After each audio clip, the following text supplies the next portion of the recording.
ఒకే ఒక మాట చెప్తాను, గతంలో మీరు రాకమునుపు మా కరుణమ్మ ఇలాంటి వాళ్ళు డిబేట్లకు వచ్చేవారు, యాక్సెప్టెన్స్ ఉండేది. అంతేకాని మా నెత్తికి వచ్చి నువ్వు వైఎస్ఆర్సీపీలో జాయిన్ అయిపో, కండు వేసుకున్నావు అని ఈ సాగు ఉండేది కాదు మాకు. అంచేది అప్పుడు అలాగే ఉన్నాం, ఇప్పుడు అలాగే ఉన్నాం. తెలుసు కదన్నా. నాకంటే కొంతమందితో నా ప్రయాణం ఎలా ఉందంటే, సడన్ గా ఒక డిఫెన్స్ మాడ్యూల్ క్రియేట్ చేయడానికి మా నెత్తికి ఆ కండువ. సో ఇది దీంట్లో మాకు మేము చెప్పిన అనాలిసిస్ కన్నా ప్రసాద్ గారిని తిట్టేసామని తొట్టుతో చాలా మంది ఇళ్ళలో ఉన్నారు నాకు డిబేట్. అది నాకు అక్కర్లేదు. అంచేది మీరు నాకు ఎప్పటి నుంచి తెలుసో నాకు తెలుసు. మీరు ఇవాళ ప్రైమ్ లైన్ డిబేట్ లో భారతమ్మ గారి విషయంలో మీరు మాట్లాడిన దాని మీద నేనే 10 వీడియోలు చేశాను. మీకు ఎందుకు చేశాను? ఒక సెన్సిటివిటీని క్యారీ చేస్తారని. ఆ సెన్సిటివిటీ మిస్ అయితే బాధపడుతున్నాం. అవునా, ఏంటి అంతలా అవుతున్నారు? ఇప్పుడు గుర్తొచ్చిందా? వర్మ గారు ఒకటి ఏంటంటే, ఇప్పుడు గొడ్డలితో ప్రభుత్వాలు మారవు. ప్రభుత్వాలు మారేది కేవలం డాక్టర్ బిఆర్ అంబేద్కర్ గారు ఇచ్చినటువంటి ఓటు అనేటువంటి వజ్రాయుధంతో మాత్రమే ప్రభుత్వాలు మారతాయి. అది ఓటు అనేది ఇప్పుడు బట్టల కింద పరివర్తన చెందింది విజయ్ గారు. ఓటు బట్టలు. కానీ మీరు అక్కడ చూస్తే కొడాలి నాని కేవలం గొడ్డలి ఎలా ఉపయోగిస్తాం, గొడ్డలతో సామ్రాజ్యాలు కూలగొడతాం, గొడ్డలతో మనుషులను చంపుతాం, గొడ్డలతో అది అంటే గొడ్డలి తప్ప వాళ్ళ ఎజెండాలో ఇంకేం లేదు. కాబట్టి వాళ్ళు మాట్లాడే విధానం ఏంటంటే రాజ్యాంగాన్ని అపహాస్యం చేస్తా ఉన్నారు, ప్రజాస్వామ్యాన్ని అపహాస్యం చేస్తా ఉన్నారు. నిజంగా ఇటువంటి వ్యక్తుల రాజకీయ నాయకులుగా ఉన్నారంటే ప్రజలు ఆలోచన చేస్తా ఉన్నారు. తర్వాత సోదరి కూడా చెప్పింది మీరు ఏం చేశారని. తల్లికి వందనం ద్వారా 10,090 కోట్ల రూపాయలు 67 లక్షల మంది విద్యార్థులకు ఇచ్చాం. మీలాగా ఇంట్లో ఇద్దరున్నా ముగ్గురున్నా కేవలం ఒక పిల్లవాడికే ఇచ్చి వివక్ష చూపించి మిగతా వాళ్ళు పనికెళ్లేటువంటి పరిస్థితి మేము తీసుకురాలా. అందరు పిల్లలు చదువుకోవాలా, అందరూ ముందుకెళ్లాలా, అందరూ బాగుపడాలా, అందరూ మంచిగా ఉండాలనేటువంటి ఆలోచన చేశారు మా గౌరవ లోకేష్ గారి నాయకత్వంలో. అదేవిధంగా స్త్రీ శక్తి కింద ఇప్పటి వరకు 71 కోట్ల ప్రయాణాలు జరిగినాయి.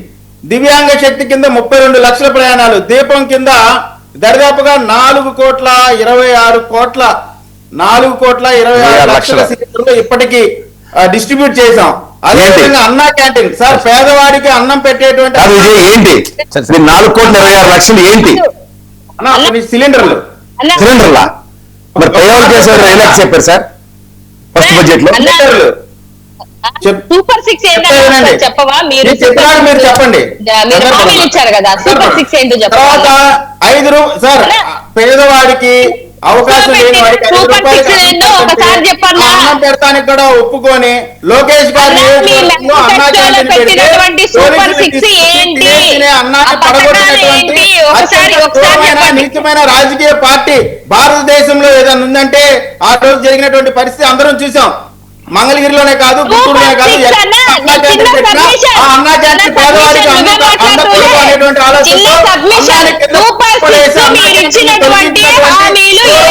రాజకీయ పార్టీ వైఎస్ఆర్ కాంగ్రెస్ పార్టీ. అటువంటి అన్నా క్యాంటీన్ ని ఇప్పటి వరకు 260 భోజనాలు పెట్టాం. అదేవిధంగా అన్నదాత సుఖీభావ కింద 46 లక్షల మందికి 3 విడతలుగా 8,985 కోట్లు ఇచ్చాం. అదేవిధంగా ఎన్టీఆర్ భరోసా కింద ఈ రోజు వరకు ఈ నెల వరకు 65,000 కోట్ల రూపాయలు వృద్ధులకు మేము ఇచ్చే, వృద్ధులకు కానీ వికలాంగులకు కానీ ఒంటరి మహిళలకు కానీ ఇచ్చినటువంటి పరిస్థితి. ఆటో డ్రైవర్ సేవ కింద 15,000 రూపాయలు ఆటో డ్రైవర్లకు ఇచ్చి దాదాపు 436 కోట్ల రూపాయలు. సరే సరే ఓకే, ఓవరాల్ గా చెప్పండి. అన్ని చెప్పాలంటే ఈ డిబేట్ సరిపోదు. అడుగుతున్నారు కదా మీరు ఏం చేశారో చెప్పండి. సూపర్ 6 అట, సూపర్ 6 ఏంటి? కాదు కాదు, ఆవిడ అడిగేది ఒకటే, సూపర్ 6 అట ఏంటి? సరే సరే నేను అడిగాను మీరు కాస్ట్ టాక్ చేయొద్దు. మళ్ళీ నేను అడిగాను, మీరు కాస్ట్ టాక్ చేయొద్దు. సూపర్ 6 అట కావాలట వాళ్ళకి. అది అడగండి. సార్, నిరుద్యోగ వృత్తికి సంబంధించినటువంటి అంశంలో 20 లక్షల ఉద్యోగాలు లేదా నిరుద్యోగ వృత్తి ఇస్తానన్నాం. ఖచ్చితంగా 20 లక్షల ఉద్యోగాలు ఇచ్చేటువంటి ప్రయత్నం జరుగుతా ఉంది. మీరు చూస్తా ఉన్నారు ఎన్ని లక్షల పెట్టుబడులు పరిశ్రమలు వస్తున్నాయో మీరు చూస్తా ఉన్నారు. ఖచ్చితంగా ఇచ్చిన మాట ప్రకారం విద్యార్థులుగా ఉన్న వారికి ఖచ్చితంగా వాళ్ళు బయటకు వచ్చే సమయానికి కావాల్సినటువంటి ఉద్యోగ కల్పన, ఆల్రెడీ చదువుకున్న వాళ్ళకి ఉద్యోగ కల్పన ఈ రాష్ట్రంలో జరుగుతా ఉంది. మేమేమి గంజాయి ఫ్యాక్టరీలు పెట్టట్లేదు. ఖచ్చితంగా గూగుల్ డేటా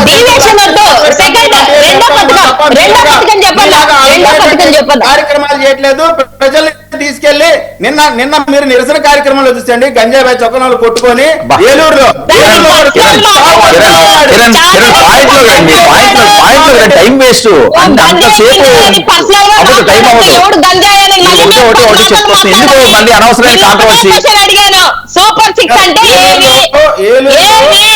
మీరు ఇచ్చిన పథకాల పేర్లు తక్కువని చెప్పు ఫస్ట్ మీ మేనిఫెస్టోలో ఉన్నటువంటి పథకాలు వాళ్ళకు ఉండేటువంటి పరిస్థితి లేకుండా చేసినటువంటి ప్రభుత్వం ఈ ప్రభుత్వం. కాబట్టి ఖచ్చితంగా అయితే స్పష్టంగా చెప్తున్నామండి. మీరు గొడ్డల్ని తీసుకొని వస్తే మేము రాజ్యాంగాన్ని తీసుకొని వస్తాం. సరే, ఓకే. ప్రకారం మీ పైన మీరే రావాలా రాజ్యాంగం?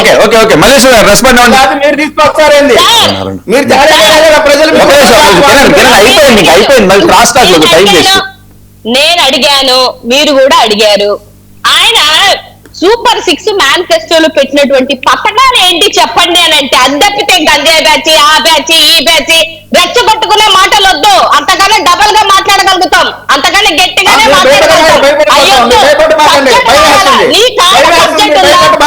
సూపర్ సిక్స్ లో చెప్పమయ్యా అంటే ఏదైనా మాట్లాడతావేంటి? ఒక నిమిషం అండి, ఒక నిమిషం విజయ్ టైం వేస్ట్ ఎందుకు అనవసరమైంది. ఇదే మీకు చేతలేదు. సూపర్ సిక్స్ ఏంటయ్యా గొడ్డలు అంటుంటివి, సూపర్ సిక్స్ ఏంటయ్యా గంజాయి బ్యాచ్ అంటుంటివి. ఏంటి మీరు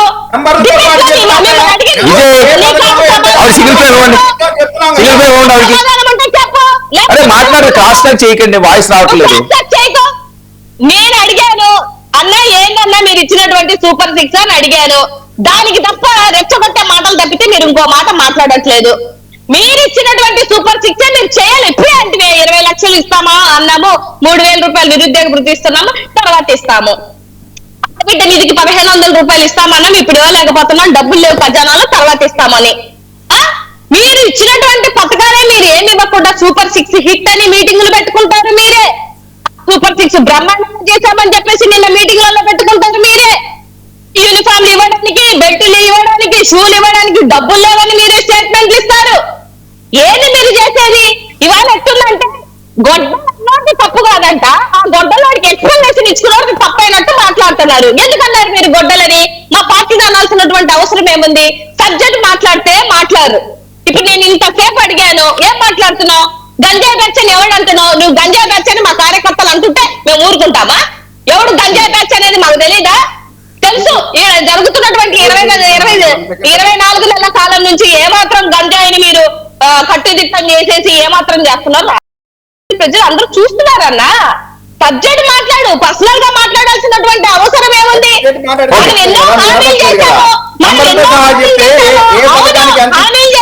విజయ్ ఒక్క నిమిషం అండి, విజయ్ క్రాస్ టాక్ వద్దు, చేయకండి. సరే మల్లేష్ గారు వినండి మల్లేష్ గారు. రోజా గారు ఏంటి మళ్ళీ పాత స్టైలేనా? ఏమైనా గొడవ ఉందా పవన్ కళ్యాణ్ గారు ఆవిడకి? సరే ఏదో విధానపరంగా అక్కడ ఉన్న సబ్జెక్ట్ కాకుండా మళ్ళీ పర్సనల్ గా అటాక్ చేయడం. ఒక్క నిమిషం వినండి, ఒక్క నిమిషం. ఇప్పుడు రోజా గారు మాట్లాడినటువంటి మాటల కోసం పెట్టారు. ఇదే ప్రాసెస్ లో లోకేష్ బాబు గారు మాట్లాడినటువంటి వీడియో క్లిప్స్ చూపించండి. అన్ని ఉన్నాయి. పవన్ కళ్యాణ్ గారు అవి కూడా చూపించాలా? మాకు కావాలి. మీరు ఒక కాదండి, ఇప్పుడు పవన్ కళ్యాణ్ గారు రోజా గురించి మాట్లాడిన వీడియో మీ దగ్గర ఉందా? నేను చెప్పేది వినండి. పవన్ కళ్యాణ్ గారు రోజా గురించి మాట్లాడిన వీడియో మీ దగ్గర ఉందా? వినండి, నేను చెప్పేది పవన్ కళ్యాణ్ గారు రోజా గురించి మాట్లాడిన వీడియో ఈ మధ్య ఏమైనా మీ దగ్గర ఉందా? భద్రపరిచి చూపించినప్పుడు జాగ్రత్తగా భద్రపరిచి చూపించాలా? నా మాట వినండి. నేను రోజా గారిని పవన్ కళ్యాణ్ గారు అన్నది చూపించాను. పవన్ కళ్యాణ్ గారు రోజా గారు అన్నది మీ దగ్గర ఉందా? నేను అనేది మీరు మీ ఛానల్ న్యూట్రల్ అయినప్పుడు మీరు అటువైపు మాట్లాడతాను. నేను మీకే అడుగుతున్నాను. పవన్ కళ్యాణ్ గారు రోజా అన్న బయట ఉందా మీ దగ్గర? అరే నేను మిమ్మల్ని అడుగుతున్నాను, ఒకసారి చూపించాలి. ఒక మాట వినండి మీరు, ఒక మాట వినండి. నేననేది ఏంటి? నేనే మొత్తం అన్ని వీడియోలు పట్టుకొని రాలా. మీరు ఓన్లీ 2 వీడియోలు పట్టుకొని వచ్చినప్పుడు మీరు ఇప్పుడు స్టార్టింగ్ లోనే ఒక మాట అన్నారు. ఏమన్నారు? నేను చాలా న్యూట్రల్ గా ఈ పార్టీ వాళ్ళన్నా తప్పని ఖండిస్తాను, ఆ పార్టీ అన్నా కూడా. అవును, అదే కదా. అవును, ఖండిస్తాం. ఇప్పుడు మీ వాయిస్ మీరు చెప్పండి. ఇక్కడ ఉన్న వీడియోలు వైరల్ అవుతున్నాయి కాబట్టి ఆ వైరల్ పెట్టాం. మీ దగ్గర ఏమన్నా ఉంటే చూపించమంటున్నాను నేను. మీరు ఆగండి, మీరు ఆగితే నా ఎక్స్ప్లెనేషన్ వింటారు, నా మాట వినట్లేదు మీరు. ఎక్స్ప్లెనేషన్ కాదు, నాకు కావాల్సిన వీడియో, నాకు వీడియో కావాలి. ఇప్పుడు ఈవిడ ఆయన అన్నారు కదా, ఆ వీడియో ఉందా అని అడుగుతున్నాను. వినండి, మీరు ప్లాన్డ్ గా 2 వీడియోలు తీసుకొని వచ్చినప్పుడు ఎవరు మీ మీద మీ మీద మళ్ళీ ప్లాన్ గా తీసుకురావడం ఉంటుంది ఏంటి? ఇటువైపు పెట్టించారు కదా. కాదండి, ప్లాన్ గా తీసుకురావడానికి నేను పబ్లిక్ డొమైన్ లో మాట్లాడింది వైరల్ అయిన వీడియోలు అవి. అంటే మీరు పవన్ కళ్యాణ్ గారు ఇందాక అన్నారు, మీరు చెప్తానండి. స్టార్టింగ్ లోనే అన్నారు పవన్ కళ్యాణ్ గారు రోజా గారిని ఒక తప్పు మాట మాట్లాడారు, అది నేను సంబోధించను అని మీరే అన్నారు. మీకు తెలుసు, ఇంకేం వీడియోలు అవసరం లే. నేను అదే అంటున్నానండి, అది కాలం గతంలో అయిపోయింది, మళ్ళీ ఇప్పుడు ఎందుకు తీసుకొస్తున్నారు రెచ్చగొట్టే వ్యాఖ్యలు అంటున్నాను నేను. వీడియోలు అవసరం లేదు సార్. ఎలక్షన్స్ ముందుకి ఇప్పటికి తేడా ఉంది. ఒక నిమిషం ఉండండి, నోట్లో ఆయన మాట్లాడతారు. ప్రసాద్ గారు ఇప్పుడు ఎలక్షన్స్ ముందు పవన్ కళ్యాణ్ గారు చాలా అబ్యూజివ్ లాంగ్వేజ్ మాట్లాడారు. ఏదో రాణి ఇస్పెట్టి ఏవో కలవరం అని మాడారు. నేను దాని గురించి ఇప్పుడు నేను మాట్లాడదలుచుకోలేదు. మాట సార్ వినండి అదే నేను అంటుంది అదే, ఎలక్షన్స్ హీట్ లో ఆయన మాడింది వాస్తవం. కానీ ఆయన ఒకసారి పవర్ లోకి వచ్చిన తర్వాత ఈ రోజు దాకా సార్ నేను ఖండిస్తున్నా. ఇప్పుడు మాడింది ఏంటి? ముందు కాదండి, elections heat continue election heat continue ఆయన్ని కూడా అన్నది ఎలక్షన్స్ అప్పుడు 100 మాటలు ఎక్స్చేంజ్ అవుతాయి. ఇది జగం ఎరిగిన సత్యం. ఆ రోజు మాట్లాడింది ఎలక్షన్స్ అయిన తర్వాత కూడా లీడ్ అవుతున్నాయంటే ఎవరు మాట్లాడారు నాకు తెలిసి. ఇప్పుడు రీసెంట్ పాస్ట్ లో పవన్ కళ్యాణ్ ఏం మాట్లాడలే. ఇప్పుడు మాట్లాడిన దానికైతే నా దగ్గర నేను చెప్పలేను, కానీ గతంలో చాలాసార్లు మాట్లాడారు ఆయన, అది వాస్తవం. ఓకే, సో ఇవాళ ఉన్న సెక్మాసెన్సెస్ లో వీళ్ళు మళ్ళీ అదే అట్రిబ్యూట్ చేసి మాట్లాడడంలో ఎంతవరకు? ఓకే, అరుణ గారు మాట్లాడండి. Let me complete. ఒక్క పాయింట్ సార్ నా వాయిస్ వినిపిస్తుందా? వినిపిస్తుందండి. నేను ఒక్క పాయింట్ కంప్లీట్ చేస్తాను, ఆగండి. ఒక్క పాయింట్. ఇప్పుడు మాటలు మాట్లాడడం అనేది ఎవరు మాట్లాడినా కూడా తప్పని నేను కూడా ఖండిస్తాను. ఒక మహిళను మాట్లాడేటప్పుడు, ఒక పార్టీని మాట్లాడేటప్పుడు, ఒక నాయకుడిని మాట్లాడేటప్పుడు ఎవరైనా నోరు అదుపులో పెట్టుకోమనే మాట్లాడతాను నేను కూడా. ఇక్కడ ఎంతసేపు కూర్చొని మాట్లాడినప్పుడు ఏ మాటలు దొరుకుతున్నాయి, అయిపోయింది. ఎవరన్నారు మంచిది కాదు, నేను అదే చెప్తున్నానండి. గుడ్, ఓకే, అదే మంచిది, అదే అంటున్నాం, అందరు చెప్పేది అదే. అరుణ గారు రెస్పాండ్.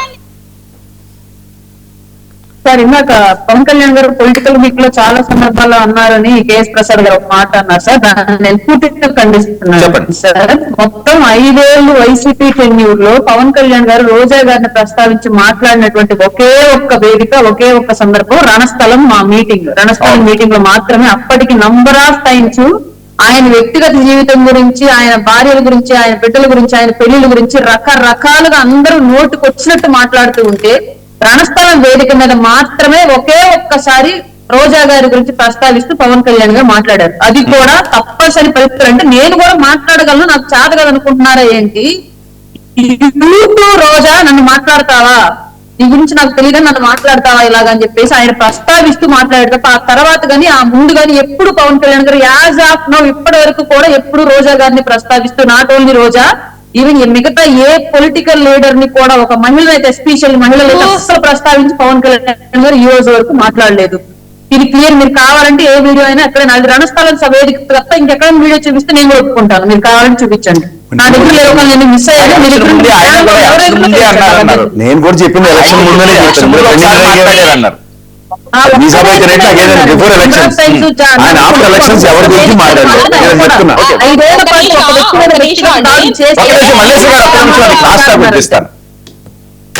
చెప్పండి అన్న. అంతమంది 5 ఏళ్ల పాటు ఉన్న బ్యాచ్ అంతా ఆయన వ్యక్తిగతంగా మాట్లాడుతుంటే ఖండించే క్రమంలో ఒక్కసారి అన్నారు తప్ప పవన్ కళ్యాణ్ గారు ఎప్పుడు పర్సనల్ అబ్యూసింగ్ చేయరు, ఇప్పుడు కూడా చేయలేదు అసలు. ఈ వచ్చిన అప్పటిదాకా క్రెడిబిలిటీ పోయినట్టే. అది నిజంగా క్రెడిబులే, మాట్లాడకపోతే నేను సంతోషించింది. ఆ ఒక్కరోజు మాట్లాడడం కూడా ఒప్పుకొని వేసుకున్నట్టే. ఒకవేళ మీరు వీడియో చూపించచ్చు, నాకు అభ్యంతరం లేదు. వీడియోలు కదమ్మా, నేను ఒకటే చెప్తా, ఆయన అప్పటిదాకా మాట్లాడలేదు, నేను ఒప్పుకుంటా. ఎలక్షన్స్ ముందు మీ రణస్థలం సభలో మాట్లాడారు, చాలు కదా. కడవడకు ఉప్పు పాల్లో ఉప్పు కళ్ళు వేసుకున్నట్టే కదా. ఒక మనిషి ఆయన అలా మాట్లాడకుండా ఉంటే లెగసీ వేరేగా ఉంది. ఒక మనిషి తన మంచితనాన్ని ఎదుటివాడు చాతగానితనంగా తీసుకుంటున్నాడు కాబట్టి నా మంచితనం తెలియజెప్పుకోవడంలో ఒకసారి అంటే తప్పేం లేదు సార్. అందరికీ కోపాలండి, అందరికీ ఆవేశాలు అంటే అందరం అదే ఉప్పు కారం. మీరు అప్పుడు ఏమి మాట్లాడకుండా లేరు కదా, అన్నమా మీరు అందరూ మాట్లాడుతున్నారు కదా కంటిన్యూస్ గా. సరే సరే ఓకే అరుణ గారు ఏంటి అరుణ గారు ఏంటి 2 సంవత్సరాలు సక్సెస్ అనుకున్నవన్నీ సాధించారా 2 సంవత్సరాలు? ఒక్క నిమిషం అండి మల్లేష్ గారు, 2 సంవత్సరాల్లో అనుకున్నవన్నీ సాధించారా అరుణ గారు? నేను సక్సెస్ మీరు జరిగినట్టున్నది కదా. పొలిటికల్ గా పవన్ కళ్యాణ్ గారు ఏ ఉద్దేశంతో అయితే పార్టీ పెట్టారు, వెనకబడినటువంటి సమాజాన్ని నాగరిక సమాజానికి దగ్గరగా తీసుకురావాలి, సాధారణ అవసరాలు మౌలిక వసతులు కూడా దూరంగా ఉన్నటువంటి ఆంధ్రప్రదేశ్ ప్రజానికాన్ని నాగరిక సమాజంలో అభివృద్ధి చెందినట్టు సమాజాల భాగస్వామ్యంగా నడిపించాలని చెప్పేసి ఏ ఎజెండాతో అయితే పవన్ కళ్యాణ్ గారు పార్టీ పెట్టి ఆయన వాళ్ళ అధికారంలోకి వచ్చారో ఖచ్చితంగా ఆయన ఆశయాలకు అనుగుణంగా పరిపాలన చేసుకుంటూ వెళ్తున్నారు. దానికి సంబంధించి ఈ రోజు పంచాయతీరాజ్ శాఖ మనందరికీ తెలుసు. రావట్లేదు, ఆవిడ సిగ్నల్ రావట్లేదు, ఒక్క నిమిషం ఉండండి. అది కాదు కదా సిగ్నల్ లో లేని వాళ్ళతో మనం ఆర్గ్యూ చేస్తే పోలవరం చెప్పమ్మా, పోలవరం వీడియో నా దగ్గర కూడా ఉన్నాయి కేజీలతో. సిగ్నల్ లో లేనప్పుడు ఇంకొకరికి వస్తుంది కదా ఆపర్చునిటీ. మీరు మాట్లాడింది ఏ ఒక్కటి నాకు వినిపించట్లేదు. మీకు సిగ్నల్ లేదులేండి, మీకు వినిపించదు సార్. ఇప్పుడు ఆల్రెడీ జరిగినటువంటి అడవితల్లి బాట కానివ్వండి, లేదంటే పల్లె పండుగ కానివ్వండి, డ్రైనేజీ వ్యవస్థ కానివ్వండి, రోడ్ల వ్యవస్థ కానివ్వండి, ఇవన్నీ ప్యూర్లీ పవన్ కళ్యాణ్ గారు ఆయన కూడా ప్యాషనేట్ తో చేస్తున్నటువంటి వర్క్. గతంలో ఈ శాఖలో ఎవరు ఇంత డెవలప్మెంట్ ఇంత అనధికారాలు చూపించలేదు, ఈ విషయం మనందరికీ తెలుసు. సో రాబోయే రోజులు దీన్ని ఇంకా ముందుకు పెంచుకుంటూ వెళ్తారు తప్ప మిగతా వ్యక్తిగత స్వార్థాలు, వ్యక్తిగత రాజకీయాలు వీటన్నింటికి పవన్ కళ్యాణ్ గారు దూరం అని చెప్పడానికి 2 ఏళ్ల పరిపాలన ఒక ఎగ్జాంపుల్ సార్. ఓకే నేను అంటుంది, ఇప్పుడు వెనకబడిన నియోజకవర్గాల్లో బాలరాజు గారు ఒకళ్ళు పోలవరం మొత్తం కుంపటెట్టేసి గడపారెట్టి దోచేస్తున్నాడు. అక్కడ వాళ్ళ భార్య గారు ఆవిడ స్వచ్ఛంద సేవకురాలు, ఇవాళ కూడా ఆవిడ మీరు చెప్తే నమ్మరు మరేగా నిధులు పనులకి వెళ్తుంది. ఆవిడేం విలాసవంతమైన జీవితం గడపట్లేదు మహాతల్లి, ఆవిడకి దండం పెట్టాలి నిజంగా. షీఈస్ లివింగ్ ఇన్ ఓల్డ్, వాళ్ళకి ఇచ్చే నివాస యోగ్యం కానీ ఇళ్లలోనే ఉంటుంది ఆవిడ. అలాంటి వాడు ఇతను చేస్తున్న పనులకి ఎవరు సమాధానం చెప్తారు? అది మీకు కదమ్మా, అది end of the day Janasena పార్టీయే బ్లేమ్ తీసుకోవాలా. మీరు ఏదో పల్లె బాట అరవి బాట ఇవన్నీ మీరు పెద్ద పెద్ద హెడ్డింగ్లు చాలా బాగున్నాయి, I'm not denying and contradicting, but అవి ఎగ్జిక్యూషన్స్ లో ఇవాళ మొదటి స్టేజ్లోనే ఉన్నాయి. యాజ్ ఇఫ్ అయిపోయినట్టు మాత్రం ఎవరికి చెప్పకండి. ఆల్రెడీ ఇప్పటికే ఈ సంక్షేమ పథకాలు అన్ని అయిపోయింది చెప్పేసినట్టు మంచి ప్రభుత్వాన్ని అడ్డింగ్ పెట్టుకున్నట్టు చెప్పుకుంటే నేనేం చేయలేను. ఇవాళ విశ్వసనీయత అన్న పదానికి విశ్వసనీయతకి సమాధానం కావాలన్న దగ్గర అలాంటి వాళ్ళు ఎత్తుక్కునే పరిస్థితి క్రియేట్ చేయకండి. పవన్ కళ్యాణ్ గారి పరిపాలన ఎలా ఉంది అన్న కాన్సెప్ట్ కి, అలాగే ఇంకొక ఎమ్మెల్యే ఆయన వ్యక్తిగత లైఫ్ ఎలా ఉందన్న కాన్సెప్ట్ ని మిక్స్ చేసి మాట్లాడుతున్నారు. 2 జనసేన ఎమ్మెల్యే, నాకైతే పోలవరం ఎమ్మెల్యే జనసేన, పోలవరం జనసేన ఎమ్మెల్యే చేస్తున్న దాష్టికాలు ఇన్ని కంప్లైంట్లు మీ ఆఫీస్ లో ఉన్నాయి.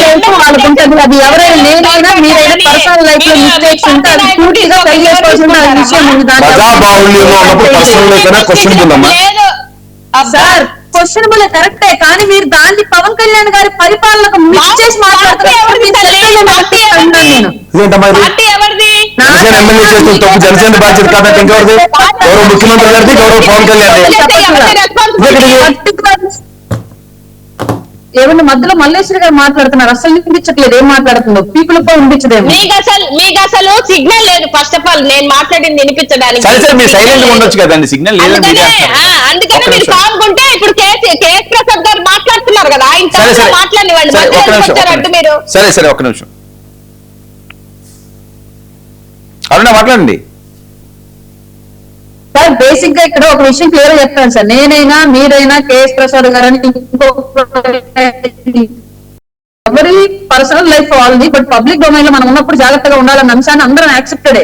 కాబట్టే పవన్ కళ్యాణ్ గారు అక్కడ జరుగుతున్న విషయాలను, వ్యక్తిగత విషయాలన్నింటినీ కూడా సరి చేసుకోకపోతే చర్యలు తీసుకుంటానని చెప్పేసి పోలవరం ఎమ్మెల్యే పిలిచి పర్సనల్ గా వార్న్ చేయడం కూడా జరిగింది. పబ్లిక్ గానే చెప్పారు, ఆ విషయాన్ని ఎక్కడ దాచిపెట్టలేదు. ఓపెన్ గానీ ఈ విషయంలో పిలిచి వార్న్ చేశాను, 1 వీక్ అంటే 10 days టైం ఇస్తున్నాను, దీన్ని సరి చేసుకోవాల్సిందే, లేదంటే సరే దాని మీద తగిన చర్యలు తీసుకుంటా అని చెప్పేసి పవన్ కళ్యాణ్ గారు చెప్పడం కూడా జరిగింది క్లియర్. కాబట్టి ఇక్కడ ఈ విషయం కేఎస్ ప్రసాద్ గారు న్యూట్రల్ గా ఉన్నారు కాబట్టి క్వశ్చన్ చేయాలి మేము, తప్పదు. పబ్లిక్ డొమైన్ లో ఉన్నప్పుడు చేయాలి సార్. మనం వ్యక్తిగత కేఎస్ ప్రసాద్ గారు ఈ విషయం నేను క్లియర్ గా చెప్తున్నాను. నేనైనా వాళ్ళైనా సరే వాళ్ళ పర్సనల్ లైఫ్ లో మనకు సంబంధం లేదు.